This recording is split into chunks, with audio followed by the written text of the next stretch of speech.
Franny here. Let's talk about day two of the Sweet 16 for women's college basketball. Um, this is kind of exciting.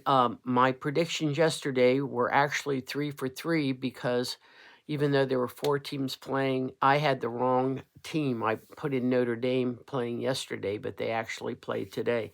So the game that I did not have a prediction on was the Duke game against North Carolina.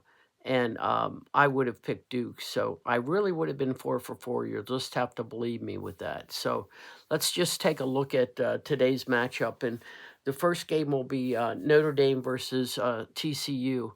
And that's going to be a tough game, but both have real good guards in Hannah Hidalgo for Notre Dame and Van Lith for TCU. Um, I think even though uh, TCU is favored, I cannot go against my very favorite little guard that plays great offense and defense in Hannah Hidalgo. So um, she's young, but she's got a couple great players around her, and one who's a senior that will really come through and play great basketball with her. So um, that should be a really really good game. The next game is, I think, the game of the day, which is going to be Tennessee against uh, Texas, and both of these teams are very similar in their style, in their play, and pretty much their philosophy. When I say that, what I mean is Texas has a great coach, and he is really good about getting his defense uh, first, and then from that he gets his offense, and so is she. It's Kim Caldwell, and I'm drawing a blank on his name right now, but you're going to notice that he's one of my favorite male coaches, but for the most part, I'm very prejudiced in that regard because when women are allowed to coach men's basketball, then I think should be allowed to coach women's basketball. Um, when Title IX came into effect and made things equal, then you had a lot of athletic directors that hired their friends because they were now getting paid.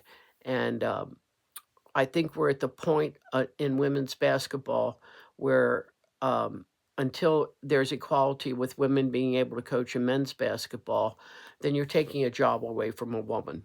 And we have enough good women players, enough good women that have been through the Olympics that they make great coaches. So I think we should run our own system. And unless you'd like to have the women come and coach and be able to also make those types of monies. And so I'd like to see it turned over. If you were a male coach, I'd like you to now turn it over to your assistant coach if you've hired a woman. That's my personal philosophy. I worked in women's basketball for 27 years, never reaped the rewards of having equal pay. And now that the women have the equal pay and they get to have one choice of a job. Until we have two choices for women being able to coach either men's or women's basketball, then I think the men coaches should go strictly to the men's program. So just a personal philosophy from an old timer like me, but that's how I feel at this day and age. So let's take a look at the third game, which is Oklahoma against Connecticut. Gino Auriemma always has good teams. They've got a gal that's up for the Player of the Year, Paige Becker, and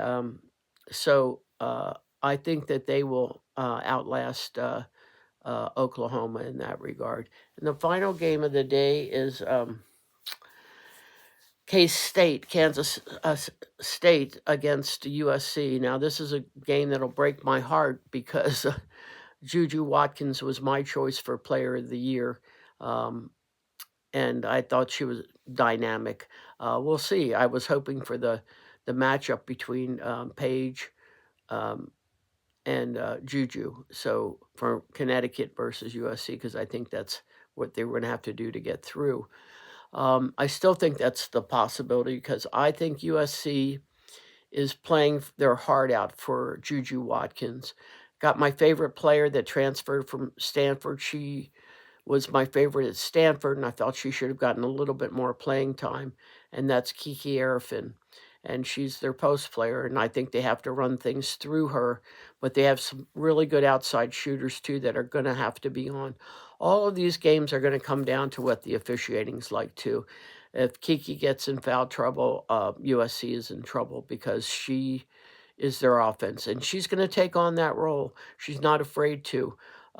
She's more mature than a lot of people in her positions. She's smart. Her basketball IQ is very high.